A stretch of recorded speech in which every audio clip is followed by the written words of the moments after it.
कहा जा रहा है कि मोदी सरकार अगर यह काम करती तो मेडल मिल जाता। लेकिन ये सारी थ्योरीज ओलंपिक के नियमों के हिसाब से कितनी सही हैं, जो आप ट्विटर और जगह जगह सुन रहे हैं कि ये कर देती मोदी सरकार तो मिल जाता मेडल, उन थ्योरीज की सच्चाई भी आपको बताता हूं। एक थ्योरी ये चलाई जा रही है कि 50 किलो कैटेगरी में 2 किलोग्राम की छूट मिलती, लेकिन इसकी सच्चाई यह है कि ओलंपिक में ऐसा कोई नियम नहीं है, यह नियम वर्ल्ड चैंपियनशिप में होता है। दूसरी थ्योरी यह चलाई जा रही है कि अगर इंजरी का बहाना कर लेते तो विनेश को सिल्वर मेडल तो मिल जाता। इसकी सच्चाई यह है कि ऐसा कोई नियम नहीं है। अगर कोई खिलाड़ी वजन कराने में हिस्सा नहीं लेता या वजन के मामले में फेल हो जाता है तो वो एलिमिनेट हो जाता है और आखिरी रैंक में आता है। तो अगर आप कहते कि इंजरी हो गई और आप वजन नहीं कराएंगे तो आपको सीधा एलिमिनेट कर दिया जाता है। ऐसा नहीं होता कि बोल दिया इंजरी है, हमको सिल्वर दो, हम घर चल। मंगलवार को ही इटली की इमैनुएला ल्यूजी को 50 किलो फ्रीस्टाइल कैटेगरी में ज्यादा वजन की वजह से अयोग्य घोषित किया गया। लेकिन इटली के विपक्ष ने ऐसा नहीं कहा कि वहां पर इटली के नेताओं ने जो है, इटली की प्रधानमंत्री ने जो है वहां पर जानबूझ के साजिश कर दी। इसी तरह रूस और स्लोवाकिया के 2 रेसलर्स को ओवरवेट होने की वजह से अयोग्य किया गया। यानी विनेश फोगाट अकेली नहीं है जिनका वजन ज्यादा आया और वो अयोग्य साबित हो गए। तीसरी थ्योरी यह चलाई जा रही है कि विनेश के खिलाफ किसी ने साजिश की। इसकी सच्चाई यह है कि विनेश के पास पर्सनल फिजिशियन और डाइटिशियन है। विनेश ने खुद इनकी डिमांड की थी और सरकार ने यह डिमांड पूरी की और यह टीम लंबे समय से विनेश के साथ काम कर रही है। यानी विनेश के साथ जो क्लोजली जुड़ी हुई टीम है वो सरकार की दी हुई टीम नहीं है, वो उनकी खुद की टीम है। बाकी तो जो भारतीय दल है वो है ही है। तो साजिश की बात कहां से आ गई बॉस? आज पूरा दिन मोदी विरोध में सारे के सारे कुश्ती और ओलंपिक एक्सपर्ट बने हुए थे सोशल मीडिया पर। नियम क्या है, कैसे खेल होता है, ओलंपिक में क्या प्रोटोकॉल होते हैं, सब ज्ञानी बॉस, सब अपने मन से चले हुए हैं। किसी को फर्क नहीं पड़ता कि वो जो कह रहे हैं वो सच है भी या नहीं। मोदी को टारगेट करने के लिए ये लोग किसी भी हद तक जाने को तैयार है। इनका इकोसिस्टम तैयार है, वो भी तब जब खिलाड़ियों के लिए मोदी सरकार वो सब कर रही है जिसकी एक खिलाड़ी को जरूरत होती है। अगर विनेश फोगाट को मेडल लेने से रोकने के लिए मोदी सरकार को साजिशी करनी होती तो फिर कोई यह बताए कि मोदी सरकार विनेश फोगाट के लिए यह सब क्यों करती, जो अब मैं आपको बता रहा हूं। जैसे पेरिस ओलंपिक में कुल 70 लाख रुपए से ज्यादा की हेल्प की गई विनेश फोगाट की। एसीटीसी यानी annual calendar for training and competition के तहत 17,10,000 रुपए खर्च किए गए विनेश फोगाट पर। टॉप्स जो नरेंद्र मोदी की स्कीम है खिलाड़ियों को प्रोत्साहित करने के लिए, उसके तहत 53,35,000 रुपए खर्च हुए विनेश फोगाट पर। ट्रेनिंग के लिए विनेश फोगाट को हंगरी जाना था तो हंगरी भेजा सरकार ने कि जाओ वहां बेहतरीन ट्रेनिंग लो। और ये जंतर मंतर वाले कांड के बाद का बता रहा हूं।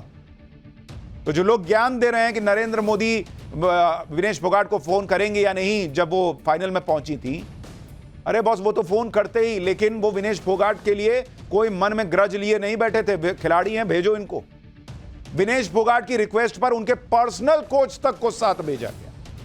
हंगरी में ट्रेनिंग की सारी व्यवस्था नरेंद्र मोदी सरकार ने की। विनेश फोगाट को शेंगेन वीजा भी ताबड़तोड़ स्पीड से सरकार की वजह से मिला और विनेश फोगाट ने खुद ट्वीट करके बताया कि यह मोदी सरकार की वजह से पॉसिबल हुआ है कि इतना जल्दी वीजा मिल गया। बुल्गारिया में 23 दिनों की ट्रेनिंग के लिए 5,44,000 रुपए खर्च हुए। बुडापेस्ट में 16 दिनों की ट्रेनिंग पर 10,54,000 रुपए खर्च किए सरकार ने। टोक्यो ओलंपिक में तो 1,13,00,000 रुपए खर्च हुए विनेश फोगाट पर।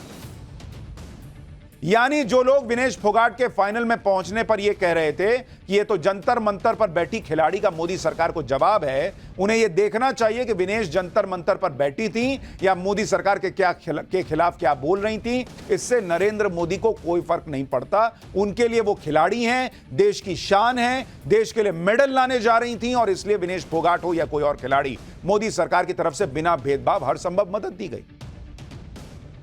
और जहां तक रही साजिश की थ्योरी की बात, तो अगर साजिशी करनी होती तो कोई इतनी सुविधाएं क्यों देता बॉस? बेस्ट कोचिंग सुविधाएं क्यों दी जाती? मतलब नरेंद्र मोदी इस लेवल की साजिश कर रहे थे कि एक काम करो, इसको बेस्ट ट्रेन करो। ये बोल रही है कि मुझे अपना पर्सनल स्ट्रेंथ कोच चाहिए, वो भी दे दो, पर्सनल स्टाफ भी दे दो, खूब भर भर के पैसा लगाओ और जब ये फाइनल में जाएगी ना तब मैं वहां ओलंपिक में किसी को फोन कर दूंगा, मैं इतना पावरफुल हूं और कहूंगा कि इसको ना एक काम करो, इसका 100 ग्राम वजन बढ़ा दो और इसको निकाल दो। अरे कुछ तो बुद्धि होगी ना बॉस। कहानी गढ़ रहे हो तो कम से कम कहानी गढ़ने में भी तो बुद्धि लगाओ, कि लॉजिक तो देखो। नरेंद्र मोदी सरकार की साजिश करने वाला ये सब करता है। मोदी सरकार खिलाड़ियों की ट्रेनिंग में कोई कमी नहीं छोड़ती। वो भी एक फैक्टर है कि आज खिलाड़ी ओलंपिक जैसे बड़े इवेंट में बेहतर परफॉर्म कर रहे हैं, वरना इस देश ने तो ऐसी सरकारें भी देखी हैं जिनके राज में खिलाड़ियों के पास ढंग के जूते और दूसरे इक्विपमेंट्स तक नहीं होते थे, लेकिन कुछ जीत कर आ जाए तो फोटो खिंचाने के लिए सब लाइन में लग जाते थे। जिन लोगों ने सेना के लोगों को बुलेट प्रूफ जैकेट तक नहीं दे पाए जो लोग कायदे से, वो खिलाड़ियों को क्या सुविधा देते होंगे सोच लीजिए। यानी सरकार के स्तर पर कहीं कोई कमी नहीं थी और ये सारी बातें बताने वाली नहीं होती। ये सब बताने का मन नहीं था, लेकिन देश में झूठ और भ्रम की जो राजनीति चल रही है ना, ये एक विनेश फोगाट की बात थोड़ी है। आप झूठ बोल रहे हो कि नरेंद्र मोदी ने साजिश कर दी। बाकी कितने खिलाड़ियों का मनोबल टूट जाएगा कि हमारे देश की सरकार ऐसा करती है क्या? इसलिए यह सब बताना पड़ रहा है। लेकिन जिस तरह से विनेश फोगाट को लेकर पीएम मोदी पर हमला हो रहा है, सरकार ने कुछ नहीं किया, साजिश कर दी, यह सब बहुत दुर्भाग्यपूर्ण है। खेल मंत्री ने भी इसको लेकर जवाब दिया, सुनिए एक बार। जहां तक उनकी तैयारी हेतु सहायता का प्रश्न है, भारत सरकार ने विनेश फोगाट की उनकी आवश्यकता के अनुसार हर संभव सहायता प्रदान की है। उनके लिए पर्सनल स्टाफ भी नियुक्त किए गए हैं जो अपने क्षेत्र के विशेषज्ञ हैं। उनके साथ हंगरी के विख्यात कोच ओलेर अकोस और फिजियो अश्विनी पाटिल हमेशा रहते हैं। इनको ओलंपिक के लिए इनके अतिरिक्त व्यक्तिगत सहायक स्टाफ जैसे विभिन्न sparring partners, strength of conditioning विशेषज्ञ के लिए वित्तीय सहायता प्रदान की गई। इनको पेरिस ओलंपिक चक्र के लिए कुल 70,45,775 की वित्तीय सहायता दी गई है। सरकार ने कोई कसर नहीं छोड़ी, लेकिन ओलंपिक के नियमों के खिलाफ तो जा नहीं सकते। रेसलिंग की ग्लोबल संस्था यूनाइटेड वर्ल्ड रेसलिंग ने कहा है कि हमें नियमों का सम्मान करना होगा। नियम सबके लिए एक जैसे हैं। हमें उनके यानी विनेश के लिए दुख है, वो बहुत कम अंतर से ओवरवेट थी। वजन करने का प्रोसेस सबके लिए सबके सामने है और किसी को ओवरवेट होने पर मुकाबला खेलने देना असंभव है। भारत ने जो अपील की है उसके खिलाफ नहीं है, लेकिन उसका रिजल्ट हम जानते हैं। हमें नहीं लगता कि कुछ किया जा सकता है। यूनाइटेड वर्ल्ड रेसलिंग ने नियमों की बात कर दी, लेकिन अब नियमों में बदलाव की भी मांग हो रही है। अमेरिकन रेसलर और ओलंपिक गोल्ड मेडलिस्ट जॉर्डन बरोज ने सोशल मीडिया पर लिखा कि कुश्ती मुकाबले के दूसरे 1 किलो वजन की छूट जाए, दूसरे दिन 1 किलो वजन की छूट दी जाए। सुबह 8:30 बजे से 10:30 बजे तक वजन लिया जाए। सेमीफाइनल जीतने के बाद दोनों रेसलर्स के मेडल पक्के हो जाते हैं, भले ही दूसरे दिन वजन कम हो जाएगा या कम हो या ज्यादा हो जाए। विनेश फोगाट को सिल्वर मेडल दिया जाए। अब नियम ऐसे हैं कि ना उसमें विनेश फोगाट कुछ कर सकती है, ना विनेश की टीम, ना भारतीय की सरकार और ना नरेंद्र मोदी। कौन ये नहीं चाहता होगा कि देश के लिए एक मेडल आ जाए?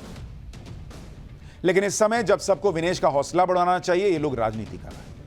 विनेश फोगाट के अयोग्य ठहराए जाने के बाद पंजाब के मुख्यमंत्री हरियाणा के चरखी दादरी में विनेश फोगाट के चाचा महावीर फोगाट के घर पहुंच गए। भगवंत मान को शायद पता नहीं था कि विनेश फोगाट और उनकी टीम ने वजन कम करने के लिए क्या क्या नहीं किया, इसलिए बोल पड़े कि वहां कोच और बाकी टीम क्या कर रहे थे। विनेश के बाल ही काट देते तो 200 ग्राम वजन कम हो जाता। यानी इनको पता भी नहीं है कि वहां क्या क्या हुआ है, लेकिन लाइन में सबसे पहले आगे लग गए कि हम आए हैं आपके लिए, आपसे मिलने। देखिए 100 ग्राम 50 ग्राम क्या चीज आप कहते हैं बाल ही कटवा देती है। अगर 200 ग्राम तो बाल ही थे।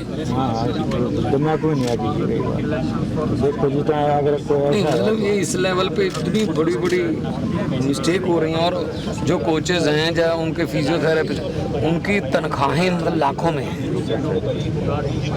बिल्कुल है, मतलब वही तो काम करते हैं। फिर और क्या काम करते हैं? घूमने गए हैं वहाँ पे, कोच के ऊपर डिपेंड हो है। उन्हें शाम में जो खाना देना, क्या खाना है, सुबह शाम में वजन चेक करना था उसका, सोने से पहले कितना वजन है, फिर सुबह वहाँ जो वजन देने के पहले वजन चेक करना था। भगवंत मान बाल कटवाने की सलाह दे रहे हैं तो दूसरी तरफ उनकी आम आदमी पार्टी तो अलग ही लेवल पर चली गई। आम आदमी पार्टी कह रही है कि विनेश फोगाट ने पहले ही आशंका जताई थी कि जो टीम पेरिस गई है उसमें बृजभूषण शरण सिंह के आदमी भरे हुए हैं, कहीं ऐसा ना हो कि कोई विनेश के पानी में कुछ मिला दे। सुनिए आम आदमी पार्टी की यह थ्योरी भी सुनिए। ये वही विनेश है, उसने आशंका जाहिर करी थी कि कहीं ऐसा ना हो कि मेरे कोच, उसके सारे जो कोच हैं, सारी जो सपोर्ट टीम है, वो सब ब्रजभूषण शरण सिंह के द्वारा सेलेक्ट किए हुए लोग हैं। विनेश ने खुद अपने शब्दों में कहा था कि कहीं ऐसा ना हो कि मेरे पानी में कोई कुछ मिला के मुझे पिला दे। जो लोग इसे लेकर अपना राजनीतिक एजेंडा चला रहे हैं, इस पूरी घटना को एक साजिश का नाम देकर भ्रम फैला रहे हैं, आज उन्हें ओलंपिक में फ्री स्टाइल रेसलिंग के नियमों और रेसलर के वजन से जुड़े साइंस के बारे में भी जान लेना चाहिए। आज ये बात समझनी चाहिए कि ओलंपिक में रेसलिंग के लिए बनाए गए नियम बहुत सख्त होते हैं और इसमें पहला नियम ही रेसलर के वजन के बारे में होता है। इसे लेकर पहलवान भी बहुत जागरूक रहते हैं और बहुत मेहनत भी करते हैं, लेकिन अपने सियासी एजेंडे के चक्कर में विपक्ष के नेता ये नहीं बता रहे कि कल रात ही विनेश फोगाट को पता चल गया था कि उनका वजन बढ़ गया है और इसे कम करने के लिए उन्होंने पूरी रात वर्कआउट भी किया, लेकिन सुबह जब उनका वजन करवाया गया तो वजन 100 ग्राम ज्यादा रहा। इसे पूरे मामले में सबसे मुश्किल बात यह है कि इस फैसले के खिलाफ अपील भी नहीं की जा सकती। विनेश के वजन को लेकर कल शाम से लेकर आज सुबह तक क्या क्या हुआ ये बताऊं, उससे पहले ये समझिए कि इस बार ओलंपिक में विनेश फोगाट किस कैटेगरी में खेल रही थी और एक पहलवान के लिए अपने वजन को कंट्रोल करना कैसे सबसे बड़ा चैलेंज है। आमतौर पर विनेश फोगाट 53 किलो के वजन कैटेगरी में रेसलिंग करती हैं, लेकिन इस बार ओलंपिक में उन्होंने 50 किलो की कैटेगरी में क्वालिफाई किया। इसके अलावा आमतौर पर विनेश फोगाट का वजन 55 से 56 किलो रहता है, लेकिन ओलंपिक में रेसलिंग के लिए उन्होंने अपना वजन पहले ही 5-6 किलो कम कर लिया। हालांकि कल यानी 6 अगस्त को अपने पहले कंपटीशन के लिए विनेश ने अपना वजन 50 किलो से भी कम कर लिया था, लेकिन दूसरे दिन 100 ग्राम ज्यादा रह गया। इन्हीं सख्त नियमों की वजह से रेसलर विनेश फोगाट को ओलंपिक से बाहर होना पड़ा। अच्छा, बहुत से लोग ये कह रहे हैं कि 100 ग्राम से ऐसा क्या, 100 ग्राम बढ़ गया, ऐसा कैसे हो गया? मैं आपको इसके बारे में बताऊंगा, लेकिन आप देखिए विनेश फोगाट का जो वजन था उसको लेकर जो कहा जा रहा है उसके फैक्ट्स भी समझिए। एक एक चीज पाठशाला में हम आपको इसीलिए हर चीज डिटेल में बताते हैं। विनेश का वजन अगर आप देखेंगे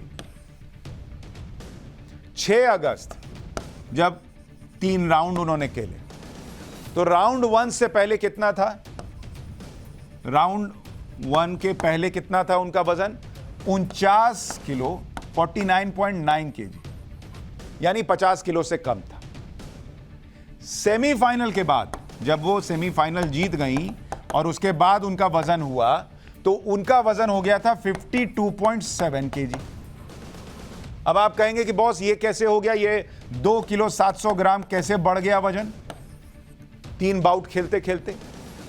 देखिए होता क्या है, खिलाड़ी कई बार क्या करते हैं, चूंकि वो 50 किलो की तो है नहीं, उनका नॉर्मल वजन 55-56 किलो रहता है, तो खिलाड़ी कई बार क्या कहते हैं 50 किलो की कैटेगरी में रहने के लिए मैच से पहले जब वजन होने वाला है उसके पहले वो लोग, जैसे कल रात प्रयास किया विनेश फोगाट ने, वैसे ही प्रयास करके पानी कम पी के और थोड़ा एक्सरसाइज ज़्यादा करके वगैरह वगैरह करके अपना वजन 50 से कम रखते हैं या जो भी उनका कैटेगरी है उससे कम रखते हैं।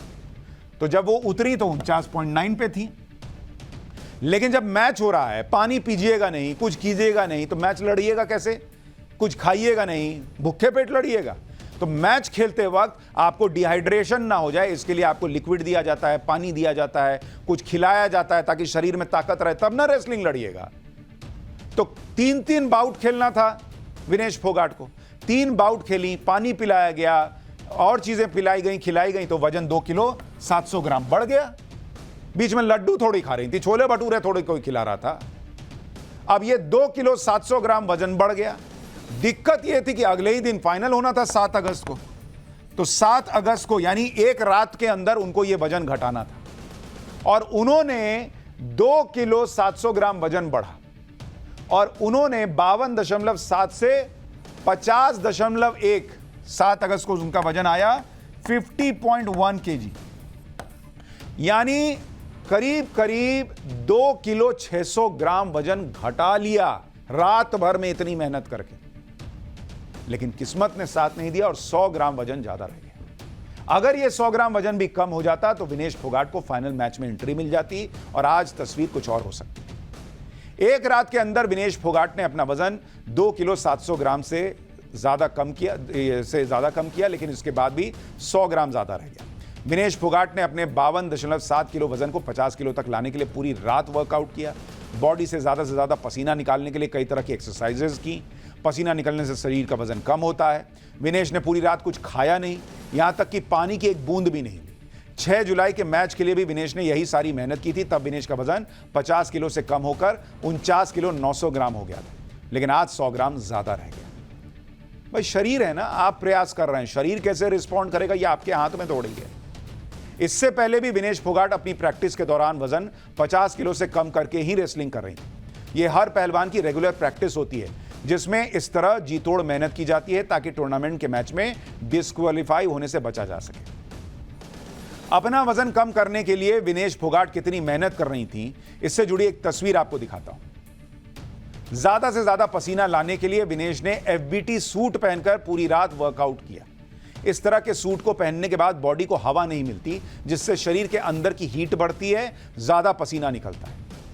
आप सोचिए कि पूरी रात इस सूट को पहनकर विनेश फोगाट किस लेवल की मेहनत कर रही थी। और यहां पॉलिटिक्स चल रही है कि नरेंद्र मोदी ने साजिश कर दी। ऐसा पहली बार नहीं है कि विनेश फोगाट को अपनी कैटेगरी से ज्यादा वजन होने की वजह से टूर्नामेंट से बाहर होना पड़ा। इससे पहले भी वो ज्यादा वजन की वजह से मैच से ठीक पहले बाहर हो चुकी हैं। 8 साल पहले 2016 के ओलंपिक के दौरान क्वालिफाइंग राउंड के दौरान भी विनेश फोगाट बाहर हो गई थी। उस समय विनेश 48 किलो वजन की कैटेगरी में रेसलिंग करने वाली थी, लेकिन मैच से पहले उनका वजन 400 ग्राम ज्यादा पाया गया था और वो टूर्नामेंट से बाहर हो गई। तो जो लोग ये नियम नहीं जानते, साइंस नहीं समझते और इतिहास नहीं जानते, बस मुंह फाड़ देना है कि नरेंद्र मोदी ने कर दिया, नरेंद्र मोदी ने कर दिया, उनको छोड़िए और ये सब जानिए। ये देश हित में आपको बता रहा हूं, क्योंकि ये भ्रम और झूठ फैलाने की पॉलिटिक्स अलग लेवल पे जा रही है। आज ये मुद्दा है, कल कुछ और होगा, और आंख मूंद के विश्वास कीजिएगा तो भैया बहुत गंदा फंसिएगा। अब ये भी समझिए कि आखिर ऐसी क्या वजह है कि इतनी मेहनत के बाद भी विनेश फोगाट का वजन 50 किलो से कम नहीं हुआ, जबकि एक दिन पहले 6 अगस्त के मैच से पहले उनका वजन 50 किलो से कम हो गया था। इसे समझने से पहले दोनों दिनों की आपको डाइट चार्ट दिखाता हूं। 6 अगस्त मैच से पहले वजन 49.9 किलो था और उसके बाद जब मैच के 3 बाउट्स हुए तो उन्हें डाइट में 1.5 kilo food plus energy drinks मिला था, जिसकी वजह से उनका वजन 52 किलो 700 ग्राम हुआ था, जो मैं आपको बता रहा था। विनेश ने मैच के बाद खाना खाया मात्र 1.5 किलो और वजन बढ़ गया करीब 3 किलो। ऐसा कैसे हुआ, यह भी आपको समझना चाहिए। दरअसल शरीर का वजन बढ़ने और कम होने के पीछे बॉडी का मेटाबॉलिज्म काम करता है। मेटाबॉलिज्म वो प्रोसेस है जिसमें आपका शरीर भोजन को एनर्जी में बदलता है, जिसे मेडिकल साइंस की भाषा में BMR यानी मेटाबॉलिक रेट कहते हैं। जिन लोगों का मेटाबॉलिक रेट अच्छा होता है उनका वजन बढ़ने की संभावना ज्यादा होती है। कई बार बहुत मेहनत और वर्कआउट के बाद भी एक तय लेवल से नीचे वजन नहीं आ पाता। इसके अलावा ज्यादा मानसिक दबाव से होने वाले हार्मोनल चेंजेस की वजह से भी वजन कम नहीं होता है। इन सब के अलावा भी आप क्या खा रहे हैं, कितना खा रहे हैं, कब खा रहे हैं और शरीर उसे लेकर किस तरह रिएक्ट कर रहा है, ये बहुत सारी ऐसी चीजें हैं जो वजन कम करने के दौरान काम आती है। आपको मेटाबॉलिज्म के बारे में एक परफेक्ट उदाहरण देकर समझाता हूं। दरअसल भारत की स्टार मुक्केबाज मैरी कॉम के साथ भी बिल्कुल ऐसी ही घटना हो चुकी थी। तब उन्होंने मात्र 4 घंटे में 2 किलो वजन कम किया था। यह घटना 2018 की है, जब एक टूर्नामेंट में मैरी कॉम को 48 किलो वेट कैटेगरी में हिस्सा लेना था। टूर्नामेंट पोलैंड में हो रहा था। जैसे ही मैरी कॉम प्रैक्टिस के लिए पहुंची तो उनका वजन 2 किलो ज्यादा निकला। टूर्नामेंट में शामिल होने के लिए उनके पास सिर्फ 4 घंटे का समय था। इसके बाद मैरी कॉम ने मात्र 4 घंटे में 2 किलो वजन घटाकर टूर्नामेंट में प्रवेश किया। आपको जानकर हैरानी होगी कि इस टूर्नामेंट में मैरी कॉम ने गोल्ड मेडल भी जीता था। मैरी कॉम ने सिर्फ स्किपिंग करके यानी रस्सी कूद करके इतना वजन घटा लिया था। बहुत से लोगों के मन में यह भी सवाल है कि जब उन्होंने एक दिन पहले मैच खेला था उस वक्त उनका वजन सही था, लेकिन एक दिन बाद उन्हें अयोग्य घोषित कर दिया गया। ऐसे में आपको ओलंपिक में रेसलिंग को लेकर नियम क्या है वो भी बताता हूं। ओलंपिक में रेसलिंग से पहले पहलवानों का मैच के पहले वजन होता है। अगर रेसलर 2 दिन बाउट लड़ते हैं तो दोनों दिन फिर उनका वजन होता है। जिस दिन बाउट होता है उसी दिन हर पहलवान का वजन सुबह में होता है, यानी वजन सुबह में होता है। उसके बाद हर बाउट के बाद नहीं होता, जो संजय सिंह कह रहे थे कि इसमें इतना था, इसमें इतना था, तो इसमें कैसे बढ़ गया रातों रात। पहले वेट इन के दौरान पहलवानों के पास वेट बनाने के लिए 30 मिनट का समय होता है।